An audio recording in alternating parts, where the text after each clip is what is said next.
That's when I started getting into paint. I see a friend that then we became good friends, drives to the alley, and he says, "You paint cars here?" And I said, "I do," but I didn't. So he had a little mini truck at the time. So he stops and says, "Hey, you paint cars here?" And he wanted it candy apple red. And I said, "I do." And he says, "Why I want my truck candy apple red?" I said, "Well, let's get it here and let's get it painted." I painted that truck 3 times because the first time I ran it and then I blotched it. Were you still using Acme? No, that was House of Color. Finally, the body shop that loaned me the booth to paint that truck, I think they felt bad for me and they said, "We're gonna show you how to fix that truck." I'm like, "Gosh, what is this? What am I doing?"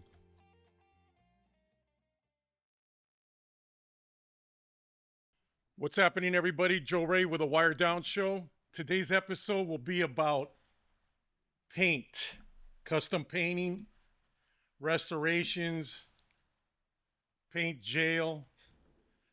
Candies by Louis. Louis Carrillo is here with us today. Louis, go ahead and introduce yourself to everybody out there, your fans, and hopefully future customers. Good morning. Thank you for having me here, by the way. First of all, my name is Louis. Um, I'm a custom painter. Um, Louis Carrillo. Louis Carrillo. Carrillo. Louis Carrillo. Yeah. You have a lot of fans. They emailed me to ask you a few questions, so I'll throw them in there as we go along. Sure. Louis, you were a lowrider role model back in the days, and we discussed a bunch of things. So we're going to twist this up a little bit. I see you brought some gadgets with you. I did. But what's really important today is the trade that you have. You are a painter. And in this world now, to paint a lowrider costs a lot of money. And you got to paint it 3 times. So that's where the word paint jail comes from. But now there's chrome jail, there's everything jail. Everybody's in jail. So what we're going to discuss here, if you can, is to guide people in the right direction before they even get going. And that's what this whole conversation and story will be about. But everybody would like to know who you are and why you are a painter and how did you get into all of this? Well, how I started getting into painting is my brother's a painter. My brother really not a custom painter, Mm-hmm. but me growing up, I always watched him work on cars in the backyard and things like that. I was that person that never wanted to get dirty. I didn't. Mm-hmm. I used to even wear white pants. Yeah. You know, and I didn't want to get dirty, but I saw a lot of interest when my brother was working on cars. And one day I had a Cutlass. I had a Cutlass that I bought with no license, but I had bought my first car. And I asked him to paint it for me. So I did the whole prep and everything. And you know, my brother being who he was at the time, you know, he was prioritizing different things. He wasn't ready to paint my car at the time that I wanted to get my car painted. And I'm that person that if I'm going to get something done, I want to get it done. I don't want to wait. Yeah. Let's get it done. Let's get it over with. So my brother says, "Get it ready, and when I come back from the mall, I'll paint your car." And I said, "Okay, you go do that." So he went and did his thing. When he came back, I had already painted the car. I screwed it all up. Good. I had runs everywhere, right? And he comes back and he says, "What the heck did you do?" I said, "I asked you to paint my car, and you didn't want to paint my car." So that's kind of how I started getting into painting. The next morning, I resanded that whole car in the backyard. This all happened in the backyard. I remember using it was Acme paint at the time, and I remember my mother, rest in peace, mother, giving me money to go buy more materials. So then my mother says, "Bring the car in the garage and let's get it done in the garage." So my brother goes to work. I'm prepping my car. My brother doesn't know this is happening. So I go and prep the car. I repaint the car, and it didn't shine for nothing. But I had no runs. So I thought, okay, I'm getting somewhere, you know? Right. And then, so that happened. The same thing with that same car. I went to color sand and polish that car so that I could bring the shine out. And I had burns everywhere. That's when I started getting into painting. So at the same time that I'm working on that car, I see a friend that then we became good friends, drives through the alley, and he says, "You paint cars here?" And I said, "I do," but I didn't. So he had a little mini truck at the time. So he stops and says, "Hey, you paint cars here?" And he wanted it candy apple red. And I said, "I do." And he says, "Well, I want my truck candy apple red. What would it cost me?" I forgot what it was at the time. Everything was so cheap, so inexpensive, you know. Materials were cheap. And I said, "I don't know." I forgot what I said. I said, "Well, let's get it here and let's get it painted." I painted that truck 3 times because the first time I ran it and then I blotched it. Were you still using Acme? No, that was House of Color. That was House of Color. It Colors? was a lacquer House of Color. Because back then it was a lacquer House Yeah, of Color. yeah, It was all yeah, lacquers. yeah, The urethanes hadn't come out yet, yeah. you know? And then, so I repainted that truck 3 different times. Finally, the body shop that loaned me the booth to paint that truck, I think they felt bad for me, and they said, "We're gonna show you how to fix that truck." I'm like, "Gosh, what is this? What am I doing?" So I fixed it. Now that light candy apple red that the truck was supposed to be, it ended up being very, very dark candy apple red after all the things I had to do to fix it. Right. Keep on adding Yeah, and adding. that's how I got in a custom painting. And I went straight, again, I didn't learn with the normal base coat clear coat. I learned with the candies. I learned with with the UKs, and I got into the UKs with the urethane candies. And every painter uses things the way they feel comfortable with. I don't use concentrates because I guess I just, when I'm painting, I want to see that shine on that candy.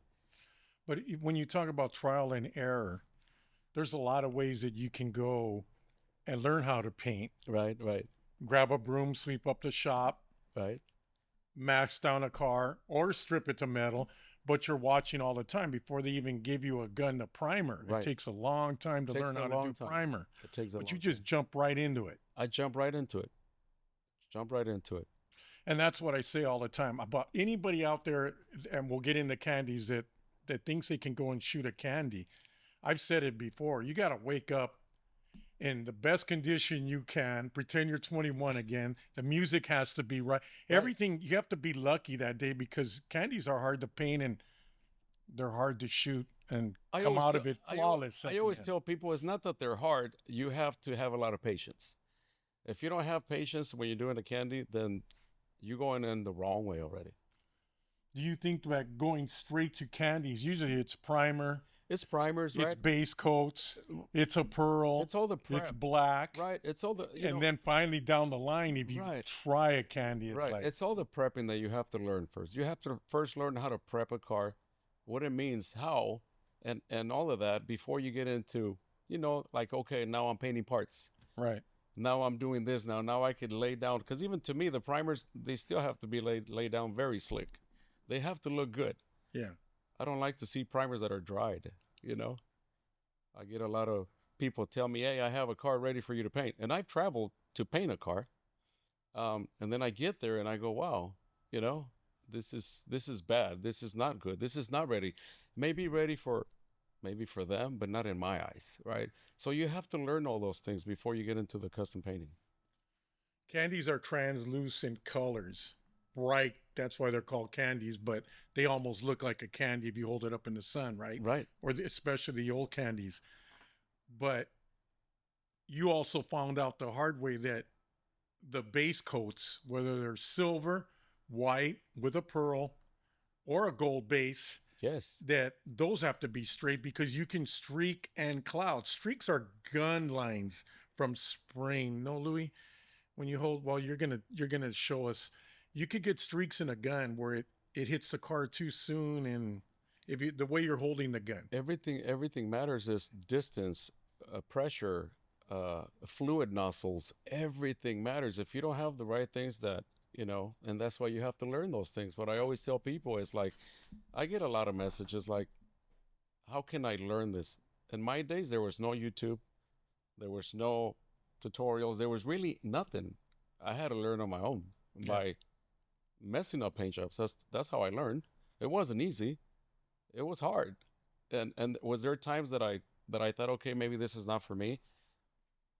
But I thought, no, I'm going to keep going because I want to master this. and it was not easy. It was hard. It was hard. You only learn by your mistakes, but gradually. But the base coat having a streak or a blotch, you could paint the candy perfect Yes, and it's going to come out streaked and blotched because you could see right through, and it's the base. it's the base coat. Silver's hard to shoot too. Very, very. You see it on the new cars today. Yes. Louis, the brand new cars that are out there on the freeway, you see clouds. You, You see see all the clouds. kinds of Well, they're stuff. blotchy, right? Yeah. And a lot of those cars are being painted by robots too, not even by a human body. But you know, their candies are different. Let's start preparing a car, Louis. If I take a '70s car, which is easier for everybody, they're not as old, not as rusted, so to speak. Maybe you don't need that much metal work in it. When you take a car down, 2 paint jobs, 3 paint jobs, and you should strip it to metal, or you want all your cars stripped to metal. That way you know what's underneath it and it's not your fault. I want all of mine stripped to bare metal Okay. because I've done it before where they bring me cars that they tell me it's ready, Yeah. and in my eyes they're never ready. Hmm. I don't care who it is. I've I heard don't, that. I don't care who it is. Like, no, I'm very picky. Well, you're not more picky than me. Yeah. So let me see it, and once I see it, then I point out everything to them. At that point, I let them know, look, in your eyes, this is ready. Not to my eyes. Mhm. My process is I strip them down to bare metal. Hmm. That's how I can guarantee my work. Right. I can't guarantee you my work based on what I'm seeing. Having said that, if you still want to proceed with this, then it's up to you. And I give them the option. And at that point, they go, okay, yeah, I want to get it done. You know? So, But the low riding clientele, you do a lot of low riders. You do everything. But the low riding clientele is different. You don't have to get an invoice or something for them to release that, hey, it's not my fault. This comes up, that's on you. Start all no, over. nothing like that because No. I'm up front with them. Yeah. I'm up front with them, and yes, it's majority of all my paint jobs are all lowriders. Majority of them, very few. You know, I've get asked, hey, would you paint a stock car for me, a Tahoe or Escalade or whatever? I have no interest. You Yeah. know, Wow. I don't have fun doing those.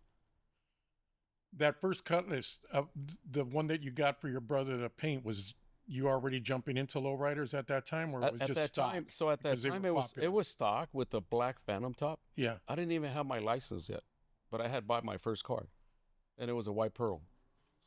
So you were into that style? Yeah, I 'Cause was- You said you wore white pants and now you got a Yeah, I Phantom was top, into right? that. Yeah. Cool.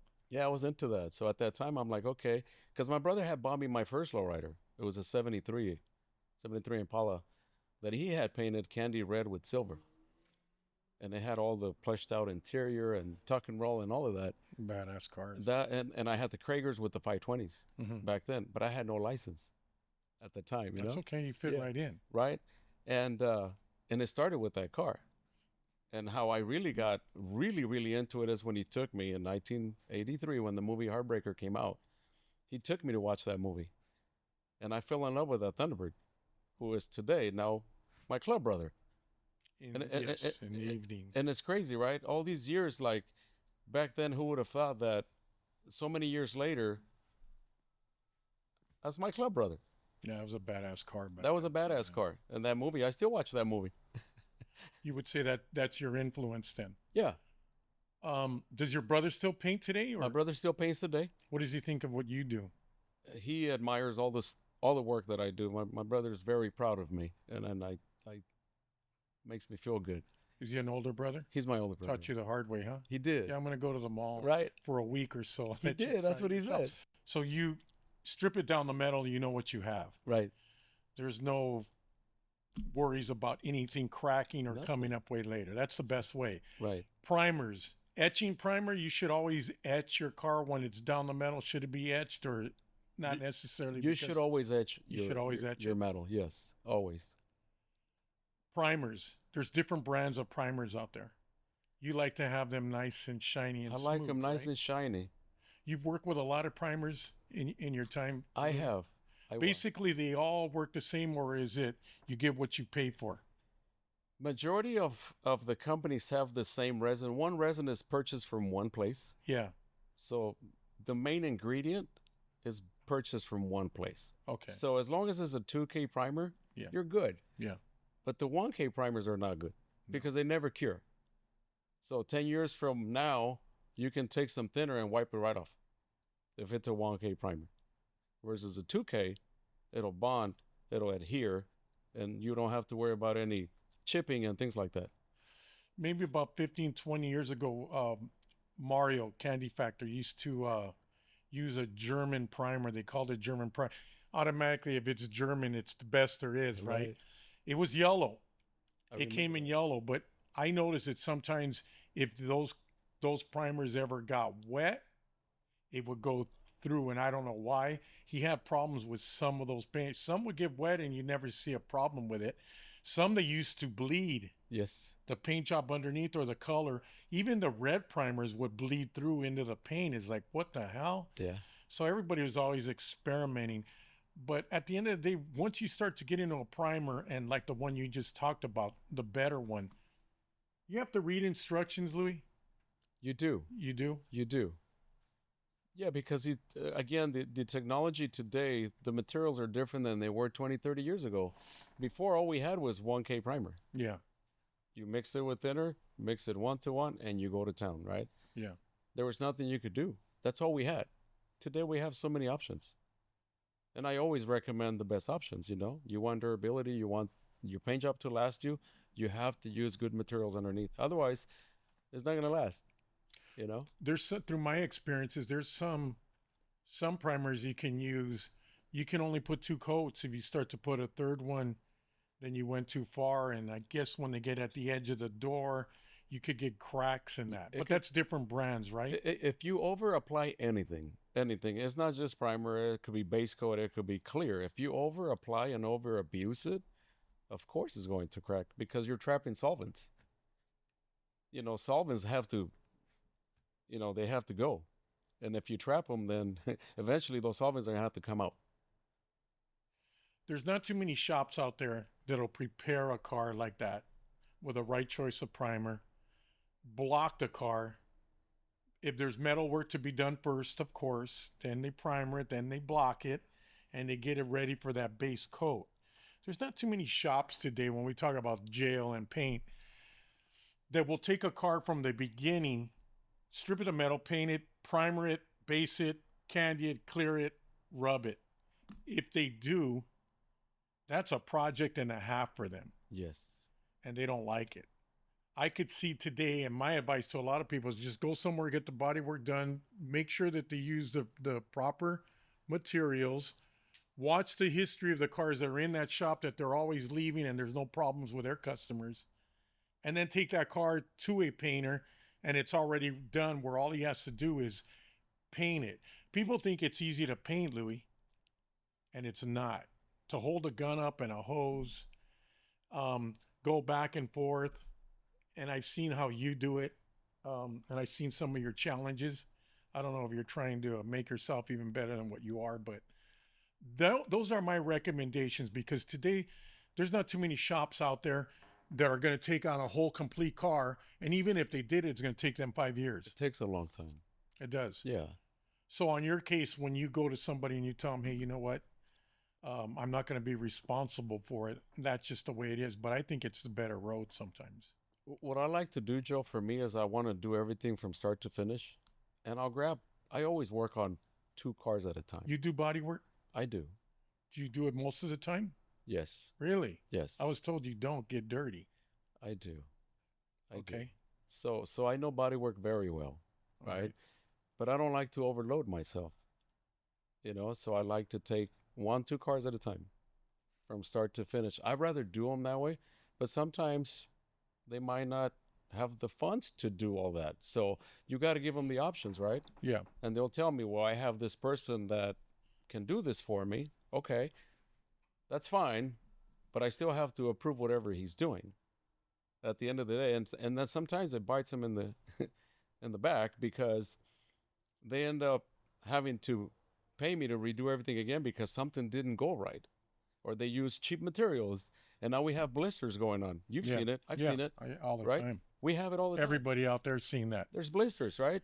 A car just got primed, and okay, it's coming to you, and you'll have it there within a couple of weeks. We let that car sit out for 2 weeks, and next thing you know, we have blisters now. what happened, right? Mhm. So me, I have to dig in and see what happened. I dig them out. We look, and there's rust. Yeah. There's surface rust, right? And it's not that they didn't remove the rust. It was, those times also that when they're getting ready to prime something, they don't prime it right away, Yeah. and you get that surface rust, right? And what do? They're workers. They don't really care, because at the end of the day, some people don't take pride in what they do, and they'll just prime, and they figure, you know what? Let the painter deal with whatever he's going to deal with, but it creates a big problem for me. So I prefer doing everything from start to finish. That's what I like to do. I seen that years ago. Gary Baca had painted a car, a 74 Caprice, couple years old. It was apricot candy. He used to mix all his stuff in dyes, right? And a bunch of us went up to that shop to go and see that car and take him another car. And we were just amazed at that color. It was like nothing I've ever seen before, even today. And he goes, "You guys like this paint job?" I go, "This is probably the baddest color we ever seen, Gary." He goes, "Really?" And he was having a couple beers. He went over and took a razor blade out of his toolbox, Yep. came over to us and looked at us, and then just dug in right into the paint. Went down the road again, down the fender, and did it again. What the fuck are everybody? Why? What are you doing? You should have seen the owner. He's never been the same since. I've done that. And it's like, look, you see that over there? And there were little bubbles. Yep. And they came up that quick. I go, "What happened here?" He goes, "Well, that's rust." And that guy, Monday, he's gone because of this. So I have to pattern out the car now, is what he did. Still came out badass even after that. But all these little things you're discussing right now, I've seen it. Yeah. I still see it today, though, Louis, and it's sad. But I mean, it's yeah, if you put something to the side, work on something else, and if it's outside, expose even to get it out of the way so there's no overspray. Any dampness is out there. I don't care inside your garage, it's going to get damp, right? From one day to the other. Not too many bodywork guys out there, though, Louis. There They isn't. can block. It's There a isn't. craft. There isn't. It's an art, sculpturing. Yes. And again, right, the only way I've had some bad experiences sending cars out to get body work done, Yeah. and I've had nothing but problems. So I don't want to go through that anymore. I'd just rather do it myself. How many body guys have you gone through in your time? I would say a good dozen of them. And they start good, and then they start lagging. Are they flaky like painters? I'm not saying anything. No, for sure. But a lot of painter They are. artists all have these. They are. And I know painters have a bad reputation, Yeah. and I am very proud to say that that's not mine, Uh-huh. because I can walk with my head straight anywhere I go, Yeah. and not have to feel any type of way that I burned somebody, because I never have. I'm a man of my word. If I tell someone you're going to get this, you're going to get that. So, and I know, again, painters have really bad reputation. A lot of painters, not all of them, or not all of us. So, And none of us are really patient. We just want to get past the primer. right. We want to get into the base coat. Yeah, next couple days, put that color on there, right? Right. And then once that color's on there and it's exactly what you wanted, and the body's wavy, then it's like, oh my God, Right. I should add more patience and done this the right way. But you go over your stuff, like you said, and if it's not ready, if it's going to be wavy, it comes back on you, not the body shop. It's my name. Yeah. And I won't put my name on Nice a paint paint job job, that I'm Louis. not happy with. If I'm not comfortable with that bodywork, I will not do it. Nice paint job, Louis. Blue, huh? Right. Goes with all the waves. Right. I've traveled to paint cars. Yeah. And of course, it's on their expense, not on my expense. So I tell them, I'm traveling to you to see a car that all you're doing is sharing pictures and videos with me. Understand that when I get there, if the car's not ready, you're still paying for my trip. Okay? And if it's not ready, I won't paint it. I would have to come back and then go back another time so that you can fix whatever you need to fix. At that point, I give them the option, This 101 on paint lowriders. There are certain brands you paint on the side or as a hobby, right? You don't go fishing, you paint cars. You have an actual job that's probably just down the road in the same department, so to speak. What do you do for a living now? So I work for Sherwin-Williams. Mm-hmm. I've been with this company for 25 years. And a lot of people don't know that. How long Sherwin-Williams been around now? 100, I know forever. 150 years, Yeah. right? So even when I travel, people think I'm traveling to paint cars, and that's not the case. I'm traveling for work because I'm gone 2, 3 weeks out of a month sometimes. And my job is to, I'm a technical rep for Sherwin-Williams. Uh, my job is to teach, instruct, demonstrate, do trials. And it's not automotive. My job is the fleet world, which is big equipment stuff. Big rigs and Yeah, stuff big like rigs. that, It's buses, it's trucks, utility trucks. It's all of that. It has nothing to do with cars. For me, a lot of it is black and white, Mm-hmm. and I'm dealing with machineries. I'm dealing with pumps. I'm dealing with plural systems. I'm dealing with a bunch of different things. I'm dealing with 100-foot hoses, machines that they're not working properly. I have to make sure and see what happened. The paint didn't dry. My job is to go out there and find out exactly what happened. And at the end of the day, they tell me, what is really your job? My job is to watch paint dry. Wow. Make sure that if it's not It dry, cures. I Yeah. have a problem. It has to cure. And of course, a lot of times it's like, well, the paint's not working. My job is to prove them wrong. That is, it's not the paint, it's a process that you didn't follow. And if you follow the proper procedures, I call them SOPs. I'm big on SOPs, standard operating procedure. Mm-hmm. And I even write them in Spanish. So in case they want to see them, I do them in English and Spanish. That way they don't say, well, I don't understand whatever you wrote. I give them details, specifications on how things need to be done. But that's what I do. Because if not, then the brand gets a bad name. Of course. The brand Of gets course. a bad name.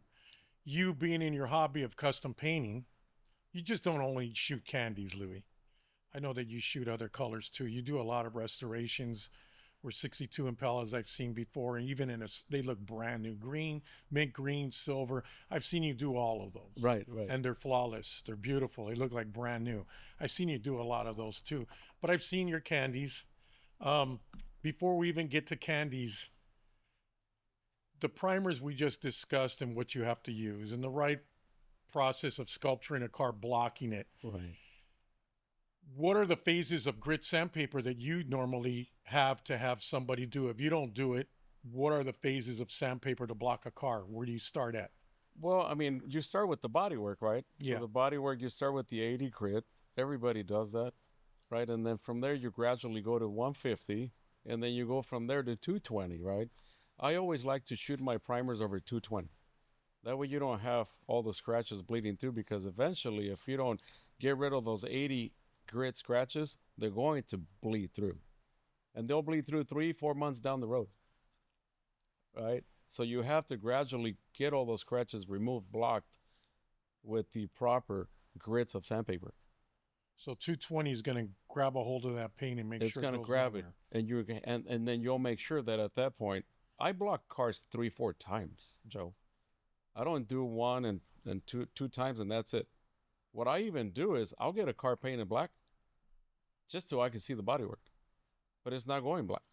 Right. I've done that a few times. Yeah, I know painters back in the days. that Yeah, would do I've that done that a few times. I want a car just to make black sure. because I want to make sure my bodywork's good. Insurance. And if I don't like it, then I'm going to fix it, right? So that's like my guide code. That's my guide. That's how straight I want it, and that's the only way that I want it. After you get a car to straight to where it's at, you got to come out with a base. Do you do spray outs when somebody wants a certain color? They can complain and say, well, that color came out too dark. No, it's too light. I want more. And how do you get to the customer? Because most of the time we don't know what we want until we see it. And then we might change our minds when you're in the booth ready to spray it. What do you do to get that color? So You get what you're asked for. Here it comes. so I give them an option, right? Let's say they want a candy tangerine, right? So if that's the color that they're going in with, and they tell me they want a straight candy with no flake or whatever they want, then at that point, I show them the color tangerine. Mm-hmm. Then I make them a spray out of that color. I want to make sure that they're looking at a fender. I'll Right. paint a fender. I'll paint a hood, just to make sure that we're all on the same page, and he's not looking at a little chip, right? Versus something large that he can actually see the color and appreciate the color. So at that point, that's what I do. Good. No other problems from there on. Everybody's No, pretty much. no, and I make sure that they understand, like, this is the color. This is, I'll even let them keep the color. Here you Yeah. go, you keep it, Yeah. so that when they get the color painted, they can't ever tell me, "Oh, I wanted it darker." Well, you approved this color, and honestly, Joe, I've really never had any problems with anybody. I don't, because I'm very specific, very to the point on what we're doing. I have no problems. You shoot, they say you shoot right out of a can. So Brian Ferre, that works out of the LA Trade Tech, teaches all day long. Right. And we always talk about the painters. We go back in the lacquer days, flake, striping. We have great conversations, him and I. And there's a lot of students that have graduated out of that class and gone on to be pretty good painters. Yeah. But we talk about all the different painters, you name it. They've all been, their names are all thrown out there all the Right. time. And it's great conversation because, he loves custom paint just as much as anybody does that's out there. But he'll tell me that the way you shoot candies is almost straight from the can. It's like, it's dead on. Here it comes now. I've known painters in the past that would thin the hell out of them and take 2 days to put it on there, and there's less chance of mistake. But you're going there now. That color is going to be there in about 3-4 coats for you. Depends, Joe. It could be 7-8 coats. Yeah, but still that fast. Because I seen you shoot a candy in a couple hours, you're done. So You want to go eat down the hill somewhere, right, Mexican restaurant. So The I'll place get, is okay though. right, The food's right, all right, right. Louis, all right? Yeah. So I'll get the color sprayed. Waitresses love him. Go ahead. So I'll get the color sprayed within a couple of hours. Yeah. But I really, in my mind, I'm going in that booth. I'm gonna be. I don't even look at the time, Joe. I'm going in to spray the car. Yeah. So even when I take someone with me, we're in the booth. We're in there. Like, bring your drink, whatever you want to have in here, because you're not coming out. Once that color's done, then we can go, okay, the color's done. It looks good. I like it. I'm happy with it. And then take a little break and then start applying clear. Candies by Louis. How do you know that at the 5th coat, you're pretty much going to put 6? How do you know if you should go to 7? Just reassurance. I've done that too. Like, okay, I'm looking really good at 6. Yeah. I'm just gonna go to the 7th one just to be safe, right? To make sure that it's all even all the way around. I've seen some candies where, they're lacking on towards the bottom of the cars, Yeah. and maybe because they're too low. Right. Maybe they, some cars got to get raised up a little bit. Maybe I don't know. I hate that, Louis. Right? I know. I've seen it a lot. I Once see you're it. all happy about your paint job and it goes on a I- flatbed tow truck, and then you get to see a And they're chance light to look under- all the and way they're light. underneath and just go, what happened? Well, the paint doesn't necessarily go there and stay there. No. On the top, it always does. Right. It has nowhere else to Right. go, but it falls to the ground. I always look at all the paint jobs, all the cars that they're mine. I look at them as if they're mine. If I'm not happy with something, that car will never leave. It will never leave. I have to be satisfied with it. I never want to get a phone call from a customer saying, I don't like what you did here. Right. I want to be the first one to point it out and look at it and fix it. And it's very, very seldom that happens. Because again, I've been doing this a very, very long time. But you're not afraid, because Brian No. will tell his students, he goes, there's no way I'll ever No. teach any of my students No. to spray that way. He goes, I can't even spray that way. And I go, well, you know how many mistakes he made when he first just started shooting like that? He goes, I don't know when he started, but he goes at it and it's now or never. And this is it. And it's not lucky or anything. It's called experience. And he already knows. And in a few hours, boom, he goes, I can't do that, Joe. No, I don't know anybody else that can. I go in the booth with about 6 to 7 quarts of UK candy, urethane candies, Yeah. with all my materials. I take plenty of clear, plenty of base, plenty of candy. I'm ready. I'm prepared. I'd rather be looking at it than looking for it, because you never know what could happen too if you're in that booth and you step on a quart or a gallon of candy, and then what? Yeah. Then you're screwed. Then what do you have to do? So I'm mentally prepared to do whatever I have to do, and I'd rather take extra materials, and know that when I come out of there, I'm done. You shoot a lot of flakes also. I do a lot of flakes. I had somebody one time that used to work with Big Ed Customs. Well, we might as well throw in Sorrell's name anyways. Right. He learned a lot from Ed. I'm not going to say Ed used to do, he loved doing flake. Ed was a big guy. Right. He wasn't afraid to jump, lay down on the floor, block. I mean, excellent body man. But he would get all that work done, and it was fine and perfect. And then he'd go throw that much of flake and material, resins on top of the car, and everything got rounded. It wasn't sharp anymore. All that work for nothing, right? But he used to love his flakes, and there's some flakes out there, man, that cannot be touched. Right. Sorrell thinks that you're right there with that from what he saw, what he witnessed back in those days.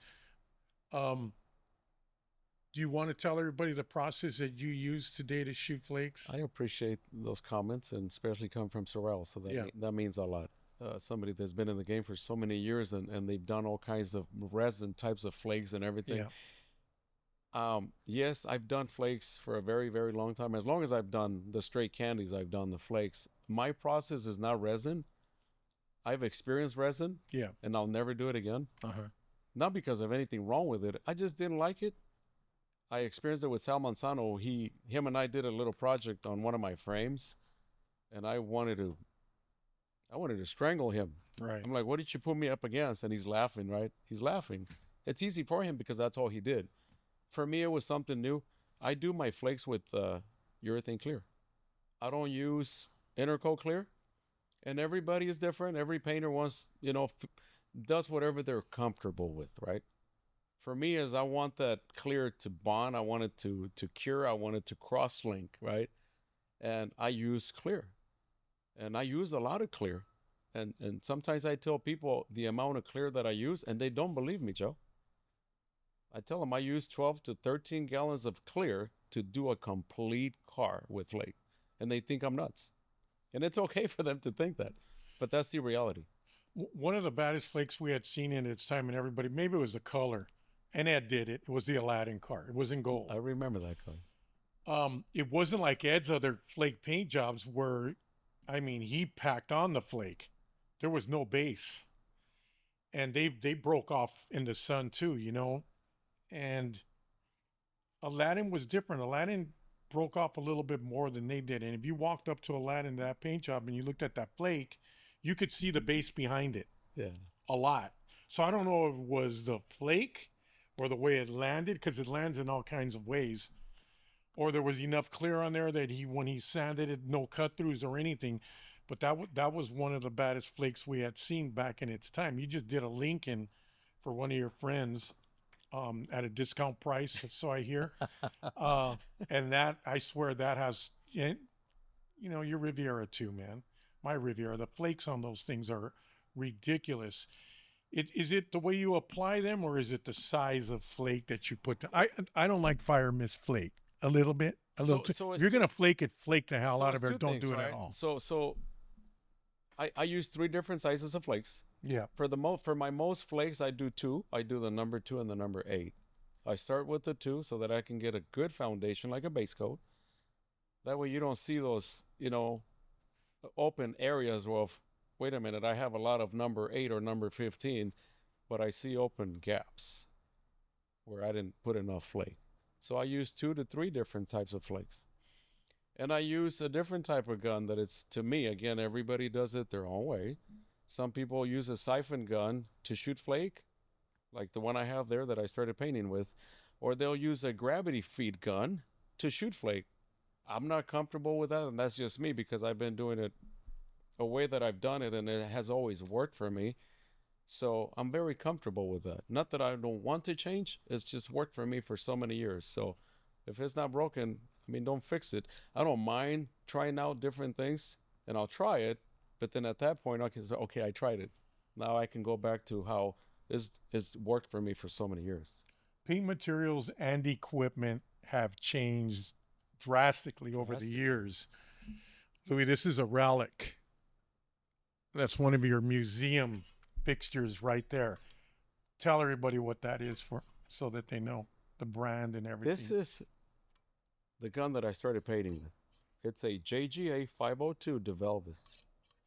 Used to buy them at Sears for $150, brand new. I wish I would have bought 50 of them. But this is the spray gun that I started painting with. This is all we had. Um, of course, now the guns today, they're so different. Now, back then, the solids in paint were different than they are today also. These guns generate so much overspray. They look like you have smoke coming out of these out of these guns Right. because there's no automation on these guns like the new ones do. They're more Right. adjusting now. But this gun's it's very special to me because this is what I started with. Would have never thought that I would have held on to this gun for so long. And this gun means a lot to me. That's good. It takes you right back where you came from. Yes. Now the guns come with, they're lighter, more adjustments. Yeah. The containers of the paint are upside down. There's plastics. There's all kinds of Right. stuff now. There's all kinds of things. It's constantly changing, and you Yeah. know that because you're involved in that Right. today. Right. The gun you have on your right side today, Yeah. See this one here too. It's is that your favorite gun of this use is right one now? of my favorite guns to do anything. Okay. So it's an Iwata. It's an LPH 400. Anything, primer, base, candy? So one thing about me is I'll have a gun for primer. Okay. I have a gun for base coat, Mhm. and I have a gun for clear. I always say that a clear gun, a clean gun is going to give you a clean paint job. So I try and keep my guns as new every time. Every time I paint a car, I take a lot of pride making sure that. So when I go back and grabbing this gun, I want to make sure that my gun's working properly. And I have 3, 4 different types of guns. Again, if I'm in the middle of a paint job, I don't want to just count on one spray gun. I have several guns ready in case, you never know, this one goes bad. But this is my favorite. It's a 1-3. It sprays primer great. It sprays base coat great. My candies are sprayed with a 1-3. And again, every painter's different. Another painter might go with the 1-4, 1-5. I like them this way. I think I have more control using them with this type of gun. All the good painters, after they do something, they take a walk and they leave somewhere, and you don't know where they went. About 20 minutes later, they come back, and it's like, what happened here? What's next? Or what did you do? It goes, they all go and clean their guns. Yeah. The good painters do. You clean yours with brake fluid, which tripped me out that time. Yeah, brake cleaner. You're going to ruin, brake cleaner. You're going to ruin the gun and all, and you're just spraying away like if nothing. And You know what's I've seen a lot more people do that too, though. So what's funny is, and I tell people every time because I deal with a lot of painters on my regular job, they soak all their, parts in thinner, and some even leave thinner overnight. Yeah. That's how you ruin all the gaskets and all the seals. The way I clean my guns is it's an immediate, and I do it right away. I don't clean it an hour later. I do it immediately after. And sometimes it's tiring because you're in a booth 10 hours or whatever, and the only thing you want to do is leave. But you got to clean your equipment. Once you get a candy coat down, whatever the base coat is, whatever that special color is for everybody, you clear it. What is the process of clearing, and how much at least a kit? Explain how much a kit is. There's reducers, there's hardeners. You could take a gallon of clear, but when you mix it, it comes out to this amount. The least amount of clear you should put on a car for everybody out there. And it's expensive now, man. For me again, right? And some people think I'm crazy because I've been told that you're crazy by applying so much clear is going to crack. I've been spraying clear the way I do for a lot of years, and I've never had any problems. If you over apply your clears back to back to back, yes, of course, anything is going to crack because you're trapping solvents. You're trapping a lot of solvents, a lot of materials, But if you take your time and you apply the way I do it, I'll put 3 coats and then I'll wait 30 minutes, Then I apply another 3 coats. 3 coats is almost one kit. 3 coats is one kit. Yeah. Yes. But you go down there in the middle when it dries and you sand that thing down flat again, and do you add more clear if they want, or? So if I'm doing a straight candy, Yeah, I'll do clear one shot and I'll put 8 to 9 coats of clear. And that sounds crazy, but I do it that way because I like my paint jobs to look flat. I want to be able to take some 600 if I want to, 800 if I want to, and just get it flat like a mirror. and I want to make sure that I have enough material underneath that I don't have to worry about burning my candy. There's not too many guys out there today that can shoot a straight candy. It's a lot of work, Louis. It's a lot of work. And even on any given day, you had a good time at the barber shop, the restaurant, the Mexican restaurant, all the waitresses were there serving you at the same time. Things can go wrong. They can go wrong. They can go wrong, and just one little problem ruins a whole paint job. That's it. And you have to be able to blend it, fix it, or plan B, pattern it. And you go through that once in a great while, and that happens, right? Again, you have to be very patient when you're doing those straight candies because anything can go wrong. And then it's on you. Yeah, it's Now on it's me. a waste of materials. Everything. And whatever you charge now, it's double the Eh, work, and here we go. And if this person wants a straight candy and you're not going to deviate him from adding graphics or whatever, he doesn't want that. You got to do whatever you have to do, and you have to make that paint job right. So, but they're again, yes, they're very time consuming. You have to have a lot of patience when you're doing those straight candies and the right equipment also.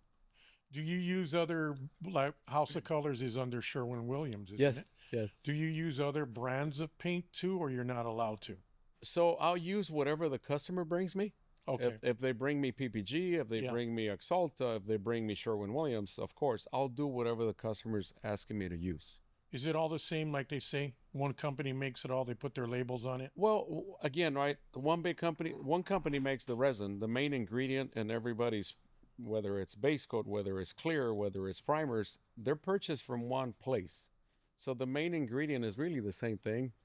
It's the other, what else they add to put their name on the product. Really, is what it is. But today we have a lot of great products. Do you still see candies, the colors, improving? The so much the pigment. Oh, that's a bad color, because you don't like to mix too much. You don't like to mess with what you do best, and you probably shouldn't. Because word of mouth is always out there, man, and that's why you have a lot of customers in line. And when you see colors in pearls, I mean, the pearls back then, if I looked at a car and it was blue and it stayed blue until I got 30 feet away and walked way over there, then it turned pink. Today's pearls, it's blue and pink at the same time. They're not what they used to be. And, well, they last longer today too. But I've seen pearls now, Louis, man, where people dream of a certain color. Is there a candy copper? No. Is there a candy black? No. It's unless you tint. Is there this? Is there that? I want to see a candy root beer, which is like, oh man, that's hard to shoot. I mean, you need a lot of tangerine. The sun has to hit it all day long out there somewhere in Palm Springs to get that color out. But I've noticed, Louis, that there's a lot of pearls that are coming out now that look like candies from different manufacturers, and man, they're badass. Yes. Yeah. The colors are. You see a lot of that now? I see a lot of You that. see it continuing to improve? What I always tell customers sometimes that they want a pearl job. Yeah. This is what I tell them. Go to the dealership. Go to the dealership and look at colors, because colors today from the new cars, they're beautiful, right? Walk the lot, check out colors. A Lexus. Right? Lexus. Yeah. Cadillac, right? Yeah. Go look at a color. That way you could visually see how your car's going to look, not looking at a chip, right? So that's what I always tell them. Go there that way. When you come to me, you're telling me, okay, I seen this color. This is what I want. I don't really like to experiment with different tones of colors, because I just don't.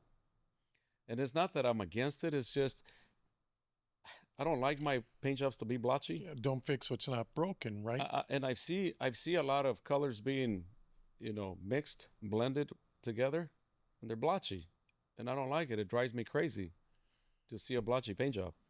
But when you want a special color that nobody has, and you don't want to look at a paint chart, you could play around with base coats. They don't necessarily have to be silver and gold. Do you ever experiment in different base coat colors? So I'll give you an example. My 69 Impala that I'm planning on bringing that car out very shortly here. Mm-hmm. It's my car, so I experienced with it, and I redid the top, and I did some something that it's out of my norm. Yeah. And I was messing around with different tones of greens. But it's mine, right? I'm going, okay, if I don't like it, I'll redo it. It's not that I'm doing it for someone that they might not be happy at the end. But I did it and it came out really good, and I experienced that with my car, but it's my car. So you would say that you're sometimes you're not adapting, but you're trying something a little I'm bit open to different. it. I'm open to it. Is it well, there's not really that much competition in your field. Straight candies, you only notice, wow, look at that, it glows. You come up, and then first thing I do is I just go, I tilt my head to the side and I look for imperfections, right? And if there's none, it's like, you have a card, who painted this? Where is he at? You know? And those guys I don't care about traveling. If you can get somebody that can do that, you have to be a young stud to go around a car that quick and hold that gun up for those many hours or coats. It's hard to do until finally you start off somewhere on the other side and you overlap too much, or you're holding the gun down like this and the spray's hitting here, and it's not necessarily, that's how you get streaks. And then that happens, and then you got to start playing catch up. But I mean, you got all those challenges that are up against you. So after 10 hours of painting, it's tiring, right? rotator cuff. Yeah. That hurts, man. Having the hose around your neck, not stepping on it and strangling yourself, or remembering something, and then okay, and you're holding the gun straight there. Hey, but as long as I have my music, I'm good. I get my music going, and like I don't care about nothing else. You always listen to music so you can name your cars, huh? What's the next car I build? What am I going to name it? Right. What is your favorite paint job, Louis? That you? Oh my gosh. I would say that my favorite Stray Candy paint job, it would be the Candy Brandy Wine Riviera.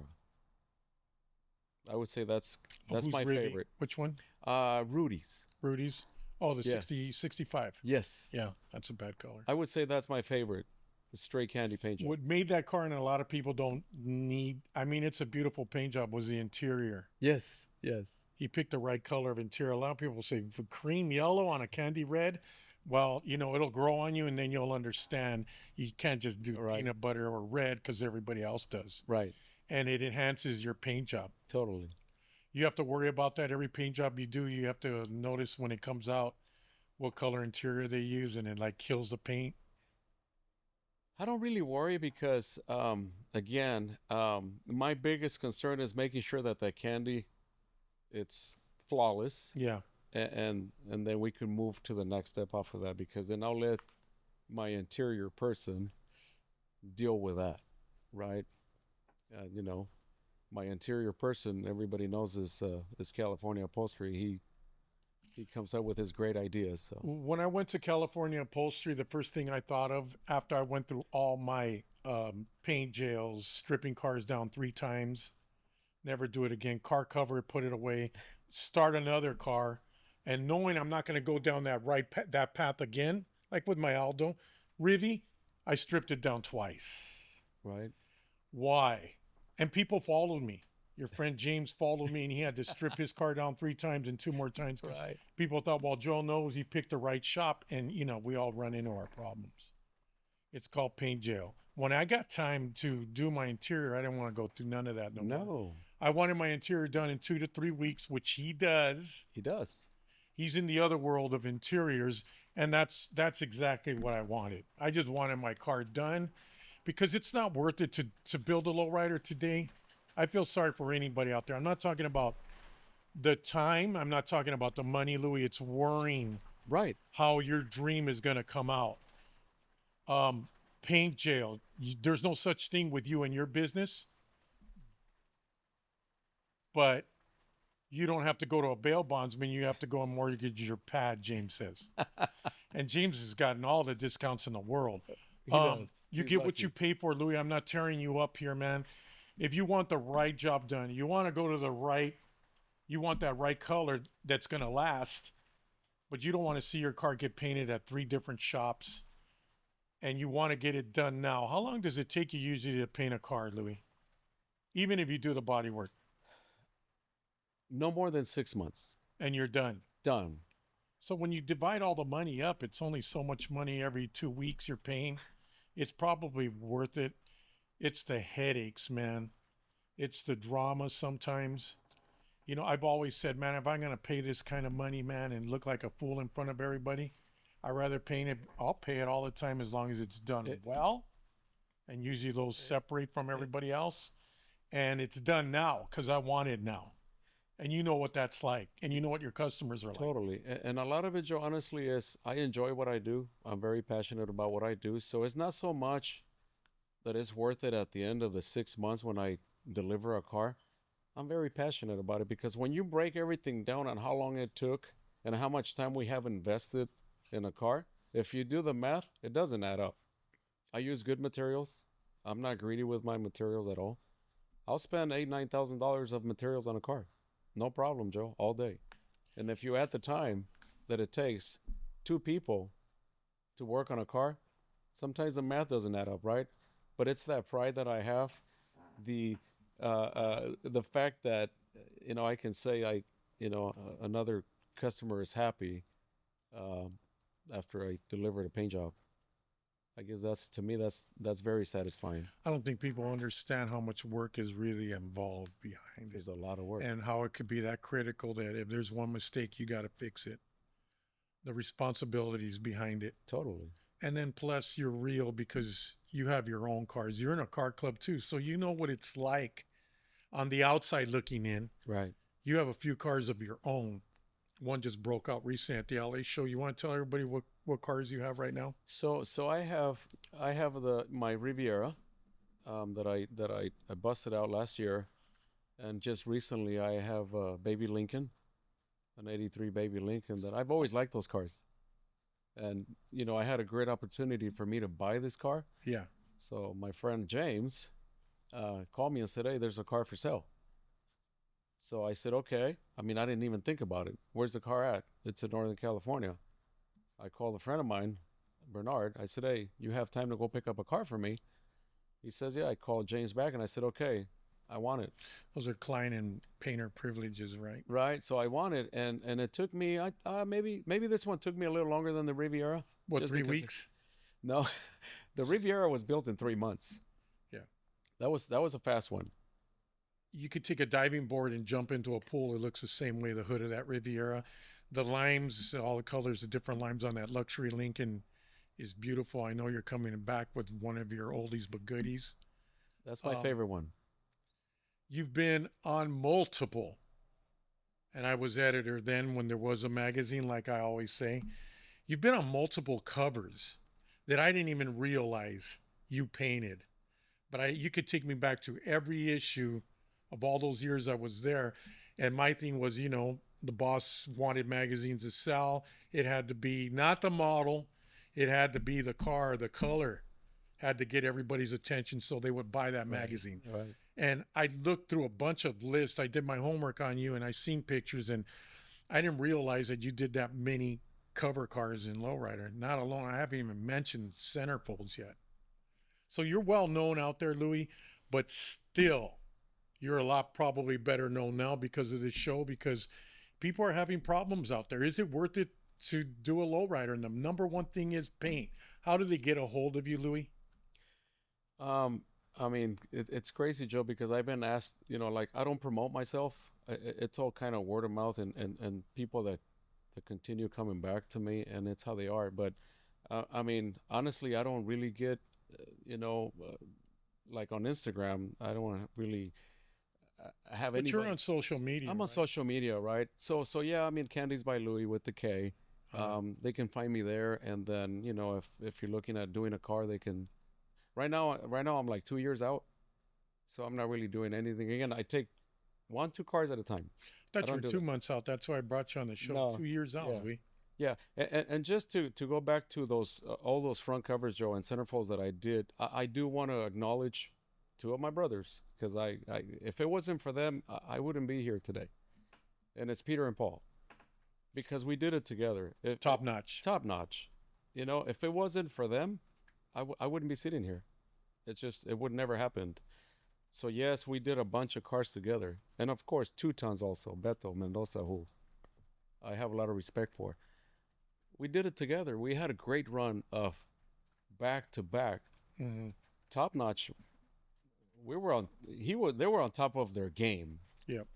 and every year it was a new car, another new car, another new I car. remember that, man. They had a whole lineup at Right. So Cashman. so those two guys are more than they're my family. Those guys are like they're like my blood. Like, I Who are your other influences when it comes to custom painting besides your brother going to the mall?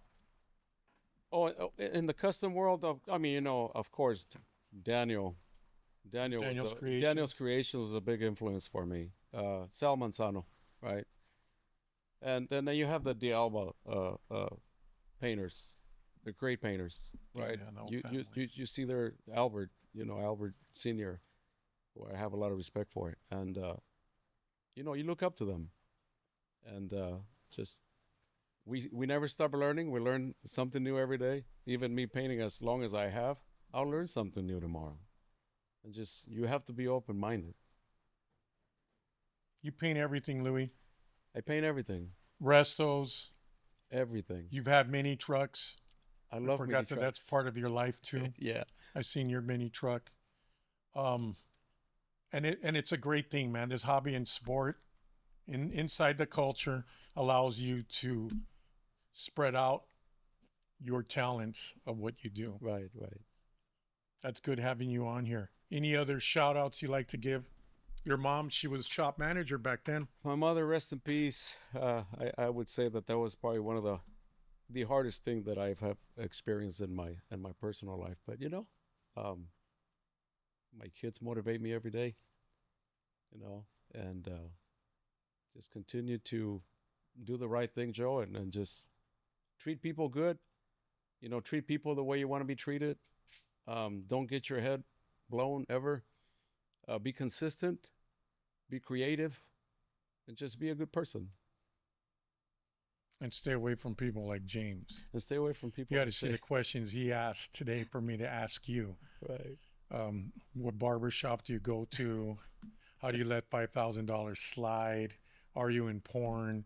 Bunch of stuff like that. He even wanted to come onto the show. I thought it would have been good, but he would have interrupted everything. He has a beautiful paint job coming too from you. Yes. Other than that, this show is going to come to a close right here. I hope that everybody out there understands why this show is what it is. I'm always thinking about the future of lowriding, and it is about custom paint first. Lowering and all that and coming up with ideas, yeah, well, anybody can do that. Can do it inside your house. But when you lay down at night and come up with that certain color, that paint job that makes you special before you go down that road, is it worth it? So I hope that everybody today understands what you have to go through and the proper way with certain brands and everything. Any other advice before you come to a close, Louis, for anybody out there that's going to paint a car today? Just do your homework. Be patient. Go through the right people. If you're looking for a custom car, we all know where that place is as far as custom interiors, right? We all know that. There's no secret. California Upholstery. And if you want something on the original site, we all know where to go to. It's, Ciadella's Interiors with Gina and Natalie. So do your homework and everything will be fine. There you go, everybody. Good having you here, Louis. Thank you, Joe. I always love to talk about paint.